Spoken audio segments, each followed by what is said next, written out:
All right, so now you're being broadcast now. I am being broadcast now. Yeah. So where are we? We're just north of Portland. What happened? Out the winter storm. The winter storm. The blizzard. The Portland, Oregon blizzard of 2016. It's amazing. So why did you pull over? Because it was freaky scary driving on the road. Yeah.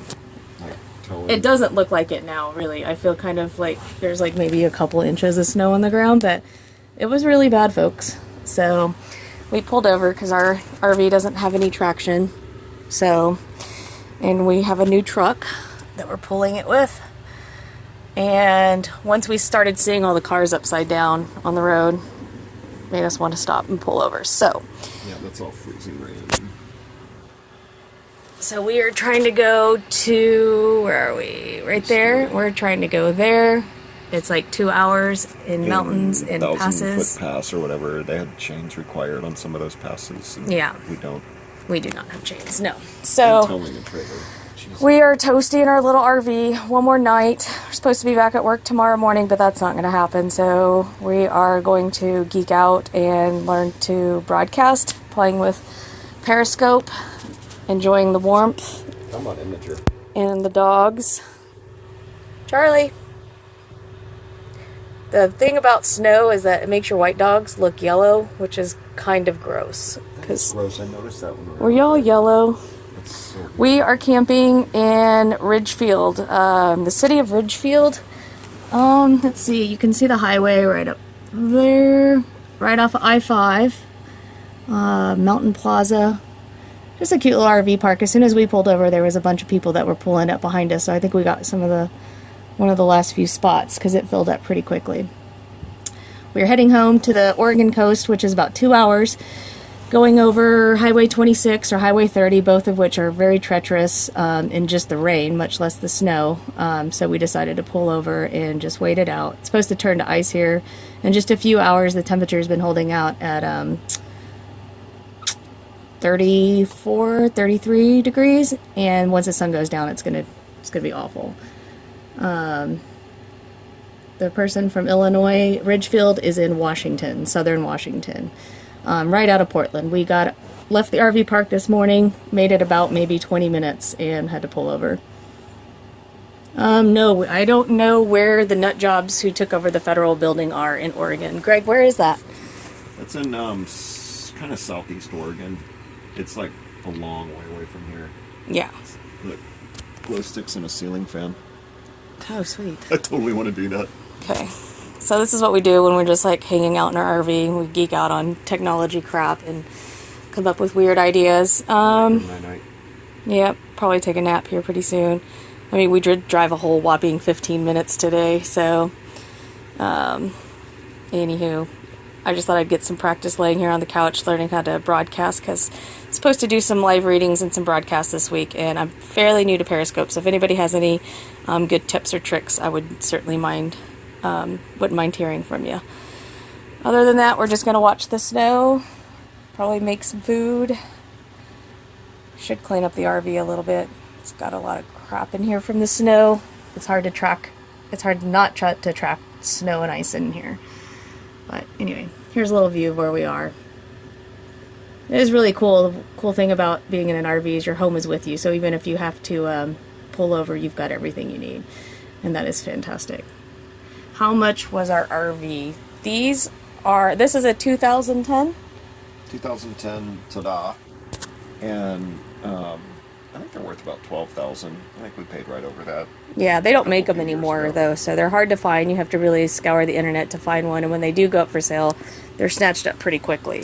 We love it. It's a lightweight trailer, 18-foot, pulls behind our truck, and more recently we had a VW Jetta diesel wagon that we were pulling it with, but due to some of the circumstances of the recall, made us trade it in, and we ended up with a truck. It's an awesome trailer. If you're looking for it, it's called a Tada.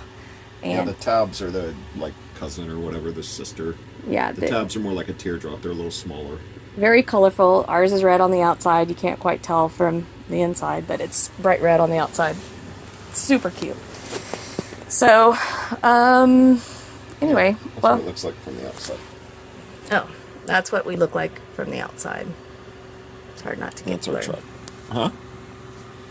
And that's our truck, what we're pulling. That's what we left this morning. And hottie Jen. See Jen? She's so hot. Well, I don't know about that, but thanks, Steggers. I'll appreciate that and take that. So, I'm sorry this is kind of boring, but really I'm using this as practice because, like I said, I have to do some broadcasts and want to be a little bit more polished when I do them. So, Never apologize. okay. Greg says not to apologize. Here, you can film so they can see what I look like. Oh, okay. Jen's hot. She's so hot. Look at how hot she is. I'm lazy. I'm just gonna lay here on my Look at her hair. mattress. She's got great hair. I haven't washed my hair in like 2 days. No, you washed it yesterday. But no, not yesterday, the day before. Oh, okay. We went to Buffalo Wild She's Wings. got great legs, too. Well, this is not going to be, don't get used to that. It's not going to be that kind of broadcast, to be clear. Why not? So ridiculous. You're doing good and you are hot. Oh, thank you. Thank you. It shouldn't rub your eye, though. That was gross. Sorry. Well, we're being lazy in the camper. I think I can do that. When I'm doing my, polished broadcast, then I won't, rub my eyes. Probably comb my hair a little bit more, too, but. Jem grew up doing a lot of camping. Wow. We've done a lot of camping. We've been camping and traveling since we met, which was in 91. 91. We started out, we lived together in a little fifth-wheel travel trailer, and then eventually had different RVs during our 24 years of being together. So we've done a lot of camping. We've done a lot of traveling. So we absolutely adore this lifestyle. I write books about it. I publish articles about it. So you can find my musings all over the internet if you look. But if you've grown up camping, you're lucky, because that's the way to grow up. It's awesome. Mm-hmm. There's our kids, look. Shoot. The ones in the middle are the spawn. Yeah. That's our trailer. So we're technically empty nesters. So we don't bring our kids with us anymore. However, we did raise our kids full-time on the road traveling for It says my dad worked for Southwestern Bell and they had a camping club. Oh, my grandmother worked for Southwestern Bell, too. That's awesome. We never took part in the camping club. Jealous, though. But anyway, we raised our kids from 2001 to somewhere in the late 2000s, full-time on the road. So our kids have grown up camping and traveling all over the place, too. I think Greg's passing me off, so... Yeah. They wouldn't fit in this camper, which is partly why we bought it. The kids wouldn't fit in the camper? So yeah, we're enjoying our empty nesting and simple, small rig, which doesn't require a whole lot of packing. Went every month, and a different state hosted a rally every July. Usually that went to. That's awesome. If you've gotten to grow up and do that kind of stuff, I can't think of a better way to either be introduced into the camping world or just have those memories. I really enjoyed being able to do a lot of that stuff with our kids, and they certainly still talk about it. Actually, 2 out of 3 of them are big time travelers. They still go out on their own and do all sorts of camping and adventure sports, and a lot of their life takes them all over the road. So I'm super happy that they carried that on, and 1 out of all 3 of our kids chooses stability and cute little house and being planted in one place for a long time. So it's really cool to see how the traveling lifestyle has changed them or added to their life. 2 are travelers. 1 is stable and does not want to move and really see much more of anything else. So, all right, well, I feel like I've rambled on enough and I've gotten some good practice. So, unless there's anything else to say, I think... Oh, cool. How old are your kids?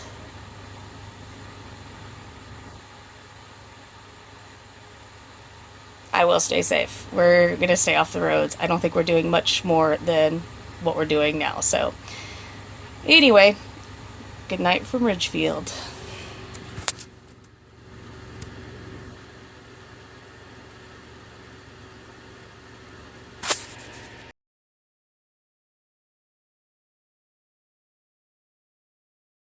It's actually a lot bigger than it seems. Look at it. See? He fits perfectly. Oh my god, that is the creepiest look ever. Fine. No, you're just looking straight at me. And bought myself a plasma TV. He's not growling, Check is it he? out. I actually hung this on the wall myself. I'll show you something. Black people in the room, you need more God, space. he looks terrifying. Right into the wall. Wow. Sometimes I will just stand here and watch television for hours. I love it. I love this TV. I also love this table. What is that, chestnut? No, I think it's either pine or Nordic cherry. Michael, I'm just terrible at all this stuff, so it's really cool. Okay, snot. Then I didn't have audio for a week. I just won't call away.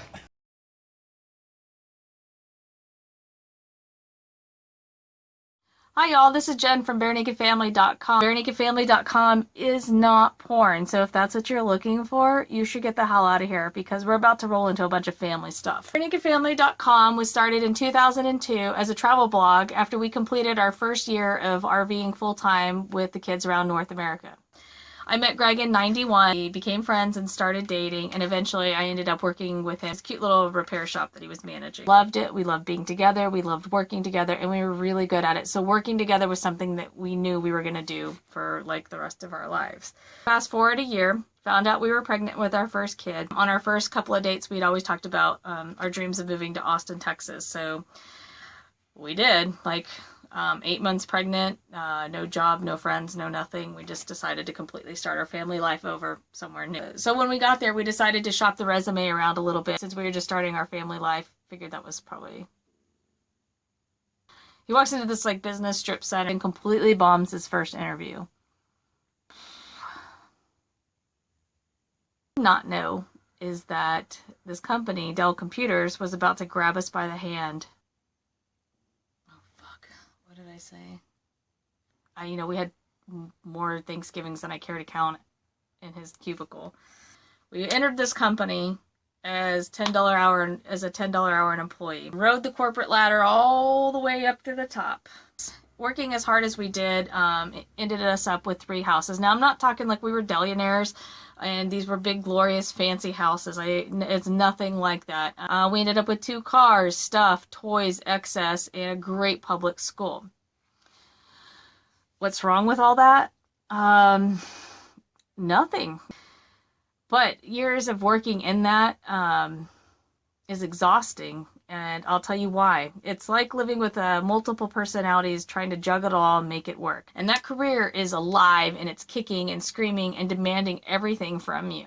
Then you eventually move into the public school years if you've sprinkled some kids in this whole lifestyle. And then you've got the dynamic of the stay-at-home parent. Makes the everyday routine work like a machine. Does not get paid a dime for it, yet is worth a fortune. Parenting starts becoming this end of the... There's really nothing left to talk about between each other because you're just exhausted from keeping the day-to-day going. You're on different pages because you've got your work life and you've got your home life. They're just not really meant to breed together or something because it does not work. We were at the height of our success. We went to school, and we got the good grades, and we got the job, started the family, and had everything we'd ever been told to work for. But why did it feel the way it did? It was kind of purposeless and empty at night. It was creepy. It was weird. So we broke free. If you feel like I'm skipping over a lot, I am, because there is a lot, going on here. It's all in a book here, too, so if I miss something, you can definitely pick it up and read it. There was this one great day on the Washington coast where Greg had this great epiphany that I had been trying to sell him on for, literally 6 months to a year. So I'd already had the epiphany. I was just waiting for him to catch up. He calls it winning the mental lottery, basically giving himself the freedom to think outside the box and, what if and what could be.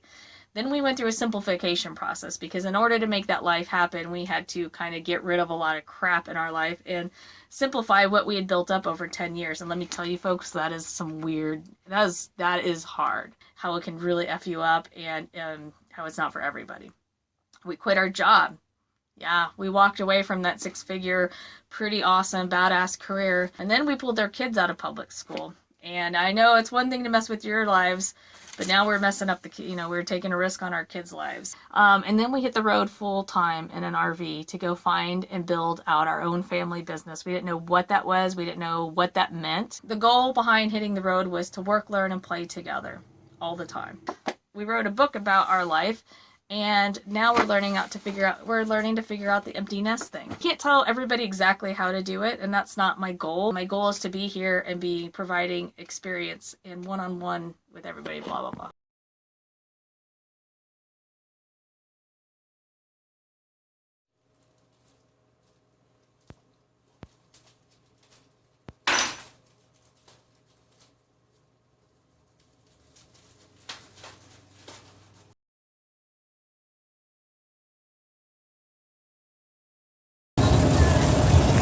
Hi guys, I just wanted to give you an update. We normally do live stuff at 2, but this is what I'm fighting is some nasty weather. I'm heading over the bridge back to Washington, and I should probably be live in probably an hour or so. So, see that big bridge in the background? I gotta cross that here in just a minute. So once I get over the bridge, get back home, you can look for our live reading to probably be scheduled in about an hour. So here's greetings from the Pacific Northwest. This is what it looks like.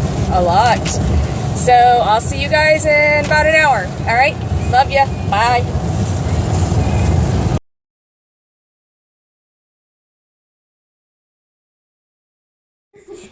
You can stand over here. You should probably stand. It's better to stand yeah, than go over sing. here. I can see. I'm so okay. Oh, I'm sorry. Sorry. No, it's all good. Oh wow, what did I do? Yeah. Hold on. Yeah. I'm getting support. Thanks, Sunny. Don't interrupt. Yep. Okay, go ahead. Bye. Not as much as I'm doing for the pageant. Wow.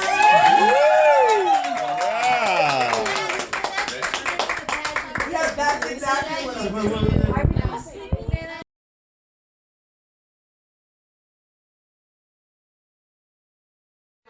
Do you see it? I was totally geeking out on grocery store stuff, and the lady was. What am I saying? Look at it like this.